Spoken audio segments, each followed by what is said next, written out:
Hi and welcome to the Key Customer Growth Podcast. My name is Jermaine Edwards and I've become obsessed with customer behavior and how people and organizations win with their best customers long term. After starting, failing and growing my own companies, 30 customer growth projects, hundreds of strategies, and the study of 50 years of customer service research, I've seen firsthand how and why organizations win, lose, and win again with their most important customers. This podcast is my way of sharing those insights, failures, principles, and strategies so you can become what I call an irreplaceable advisor, someone so valuable your customers never want to leave. In an increasingly competitive world, how do you continue to deliver unrivaled value and deepen those most important customer relationships? Join me as your customer growth guide. Your journey starts here. Hey, and welcome to the Key Customer Growth Podcast. My name is Jermaine Edwards, your customer growth guide. In this episode number 5, we're going to talk about a topic I believe no one has really thought about this as much as me. Now, however, you might be one of those people, as I explain the topic, that has, and I'd love to get your perspective if that's the case. But I want to speak about one of the most dangerous topics that an organization often ignores, but is fundamental to how they serve and continually serve successfully their customers. And that's customer best practices. The best practices we use to go out and deliver great results with and for our customers.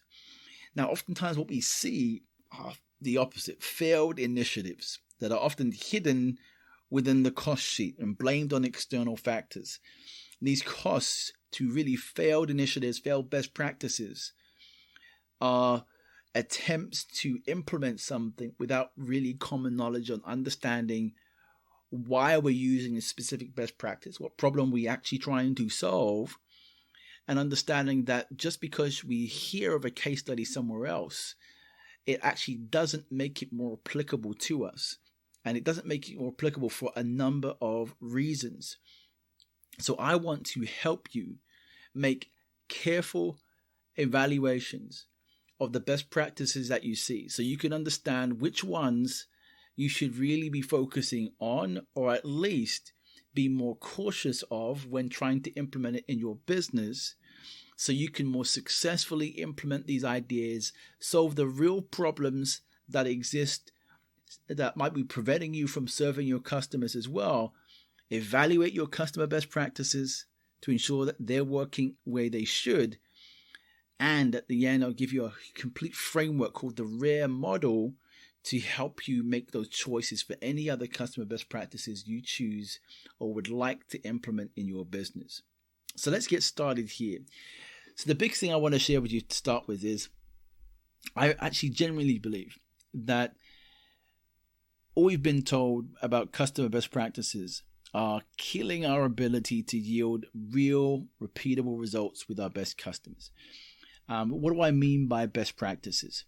Well, a customer best practice ideally should be a careful evaluation of a process, solve a specific problem, be of high value to your customers, adapt to specific customer needs and businesses, generate repeatable results. So it needs to have a really careful evaluation of a process, solve a specific problem, be of high value to your customers, adapt to specific customer needs and businesses, and generate repeatable resources. And that repeatable results, I should say. But also, why not resources within your business? But ideally, it should be able to cover those 5 factors. And those 5 factors are really, really important. And we'll get to know why that's important in just a moment when we talk about what influences the actual viability and the longevity of an actual customer best practice.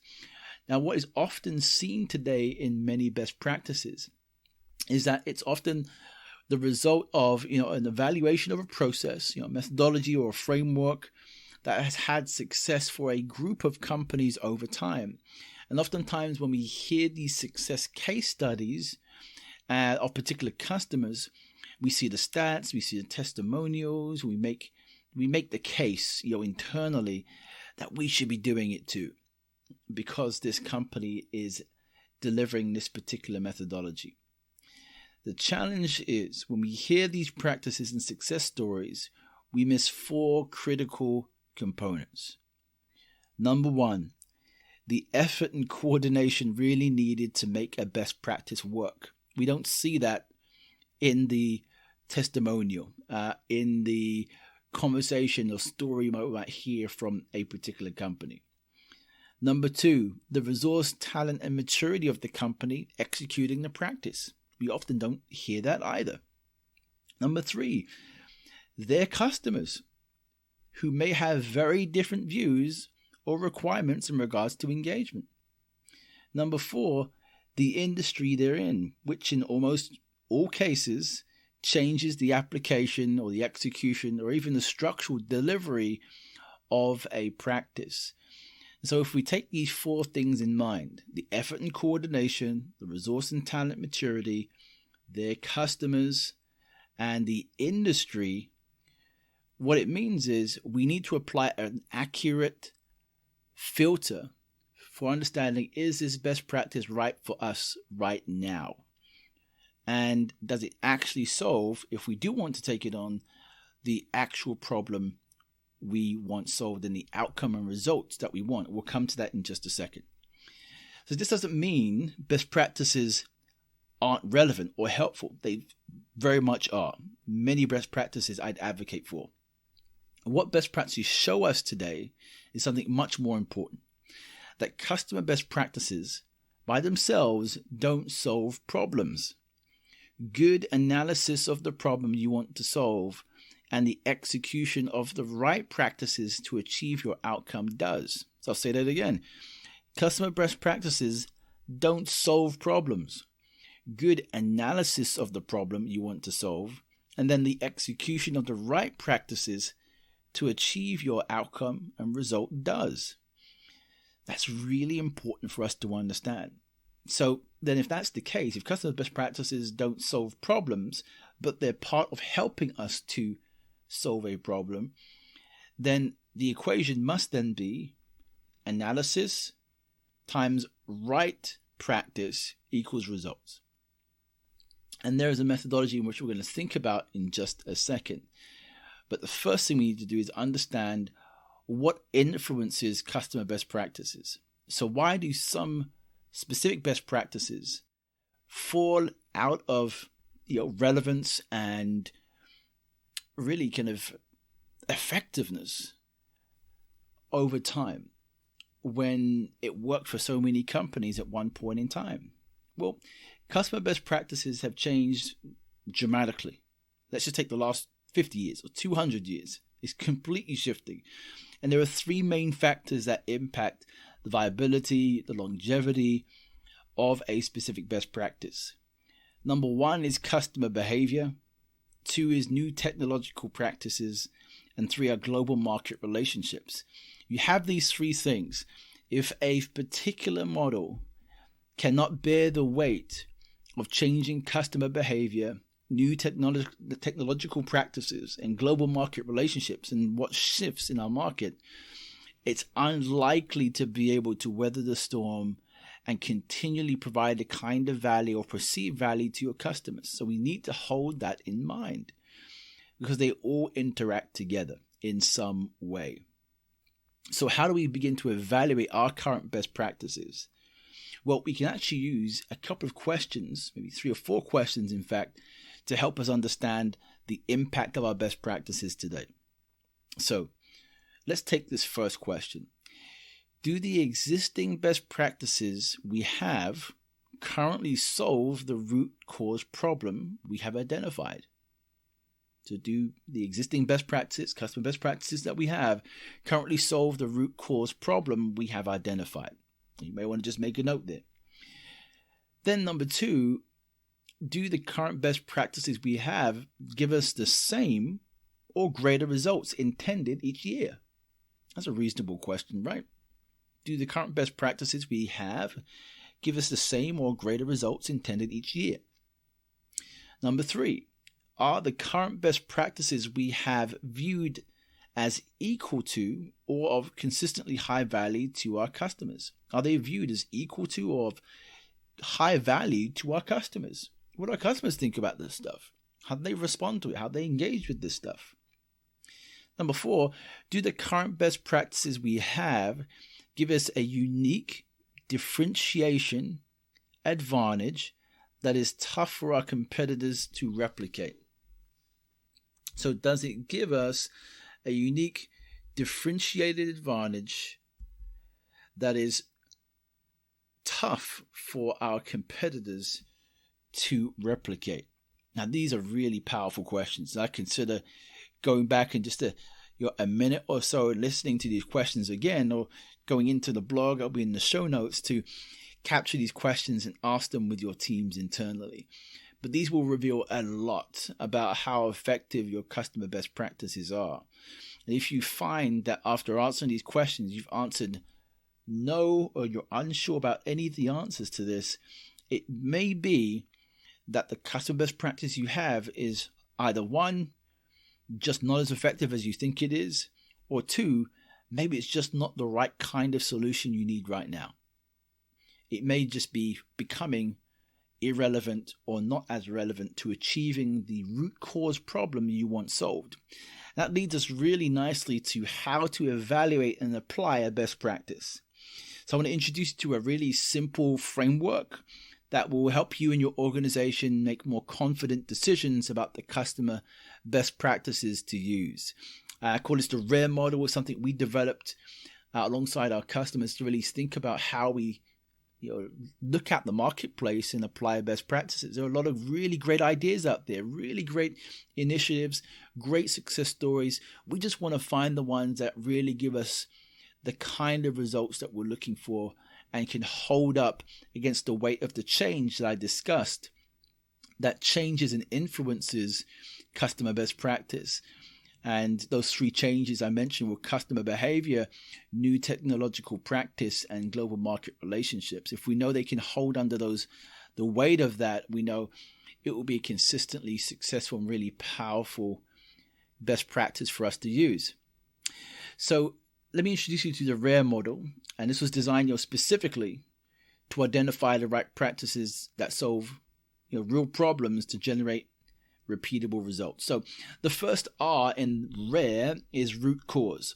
You must first really understand exactly what the real problem you're trying to solve is. And this root cause analysis initiative, oftentimes we skip over this because it can be quite painstakingly slow. But I'd rather go slow and be right more of the time than go fast and be wrong more of the time. And sometimes slow is fast and fast is really slow. And we need to be able to take the space to really go into root cause and understand the problems we're trying to solve. If we don't understand the problem we're trying to solve, we can't possibly get the most accurate solution or understand exactly what kind of resource is needed to be applied to get the outcome that we want.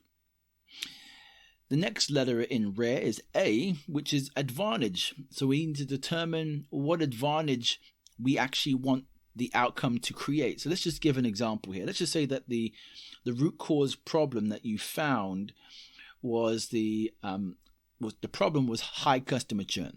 But actually the root cause problem may be that you need to increase customer contact to catch signs of dissatisfaction early. That might be the real root cause, is that you need to increase customer contact to catch signs of dissatisfaction early.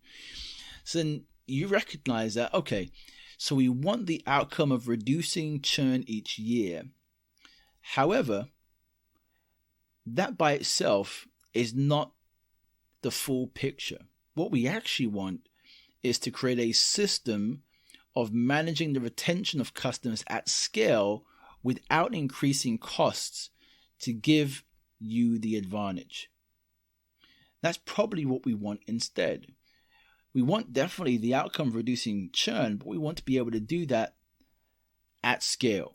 So that's the advantage that we want. We don't just want to reduce churn, we want to be able to reduce churn at scale. That's the advantage we want. The outcome we want is to reduce churn, but the advantage we want is to do that at scale. Very, very different, but you need to separate those two. What's the outcome? What's the advantage? So then you can choose something that helps you to do that. Outcome, advantage. Reduce churn, scale. Really helpful to think about those two. Then once you've gone through root cause and advantage, you now should have literally the criteria here to help you shape or decide what kind of best practice you should be looking for. So the criteria questions based on the example I gave you of reducing customer churn might be, will this help us reduce churn? Does this give us the advantage to adjust to scale without increasing cost? Two really simple questions, but now it gives you a criteria, a filter to ask different questions to understand what best practice is going to be most helpful for you. And these won't be all the questions you would ask. You may have other different advantages you want to create through the outcome, and you would have to sit down and think about what they might be. But the next letter in the RARE model is R. So once you've chosen the best practice, we need to remodel. And I'll tell you this, I've never experienced the implementation of a best practice that hasn't had to have some shift in approach for an organization. So you must be open to remodeling how the business, takes on and usurps that particular best practice. So once you know what it is and you want to adopt, what that result is for you, you need to now evaluate what you might need to stop, start, or change internally to yield the outcomes and advantages you want.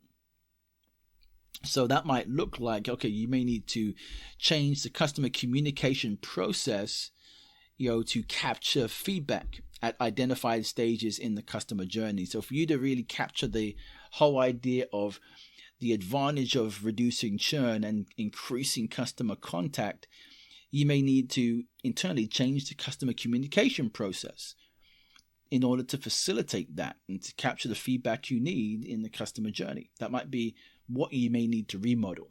But for you, you need to have that conversation. What might need to be remodeled in the business, either stopped, started, or changed in order to really capture the full benefit and advantage from the best practice. Then once you have that, the last letter is E. That's to execute. So we need to decide and fully commit to the remodel and ensure we act on what's most important, we track what is measurable, and we obtain feedback often from the team. So we need to schedule and maintain weekly calls to hold the team accountable to key actions and address those challenges and evaluate those outcomes. So those are things I wanted to share. It's really, really important. We have the RARE model that helps us to evaluate the right best practices for our business. R for root cause, A for advantage, R for remodel, and E for execute. And you can find more about this in the blog. I will give you a little more detail if you have the space to read. But essentially, it's so important. If you don't weigh the cost of your decisions on customer best practices, it's likely that you're implementing something that is eroding in perceived value to your customer and actually costing you money in implementation. And you don't want that at all. You want to quickly identify those best practices and give a score or a way to measure and evaluate how effective it is. And you can use those 4 questions I gave you earlier to begin that process. So let me give you a recap of 5 big ideas here. So 1, customer best practices don't solve problems. Good analysis of the problem you want to solve does, and the execution of the right practices is number 1. Number 2, not all best practices are designed to meet the future goals of your customers. So because best practices are influenced by those 3 areas I mentioned around the customer behavior, new technological practice, global market relationships, you need to be sure that the actual best practice will hold under the weight of those changes. Not all best practices yield the same results for everyone. So we have to remodel. We have to think about what might need to change in our business to fully adopt this best practice and get the results that we want. You have to do that. Customer best practices are impacted often, and it happens often more than you think. Sometimes we might implement a specific best practice and all of a sudden we recognize we're changing something in the practice 2 weeks later because we recognize something has changed. So we need to just be open to the fact that actually change is happening because customer behavior, new technological practice, global market relationships, something is taking place that's shifting the way in which you might think about those practices. The last thing, something I didn't cover necessarily, but I'm thinking about is really important, is that most customers shop for convenience and not commitment. So earning their loyalty really takes more than best practice. It has to be a deep understanding of their future needs and current behaviors that drive the value perception with customers. So customers shop for convenience and not just commitment, and not commitment necessarily. That happens over time. When you're trying to earn their loyalty, it's much more than the best practice. It's a commitment to really deeply understanding the future needs and current behaviors of your customers and understanding what value will drive their perception both today and tomorrow. And this is why the best practices we adopt are so important, because we want it to facilitate and help us to begin to engage the customer on a regular basis in a way that's effective for them moving forward. And so these are some really interesting things to consider to hold in maybe your customer meetings and your internal meetings. Ask these questions. Ask them to your customers to see how well they're thinking about their own best practices in their own businesses, so they can begin to benefit from these ideas that customer best practices don't solve problems. Good analysis of the problem, I should say, you want to solve is, and the execution of the right best practices to achieve your outcome. If you can hold that in mind, customer best practices don't solve problems, and you need to have a way in which you evaluate that so you can choose the right best practice for you. You will almost always have much greater success in implementing, because you'll have more confidence. You can communicate that more clearly to the business in terms of the outcome and the advantage that you're getting, and you'll get much more buy-in from the teams to go and implement. So I hope that's been really helpful to you. If it has, please like, share, comment, email me, whatever that might be. I'd love to hear from you to make sure these specific episodes are as valuable as possible. And I'll see you in episode 6. Hey, thanks for listening to the Key Customer Growth Podcast. Hope you enjoyed the episode and got some great value. If that has been your story today, please share, comment, and subscribe so we can reach more people with the message and impact them also. Most importantly, I want to hear your feedback on what you liked or what you would like to hear and see in the future. Look forward to hearing from you, and you can find all the show notes below. Wishing you success in becoming an irreplaceable advisor.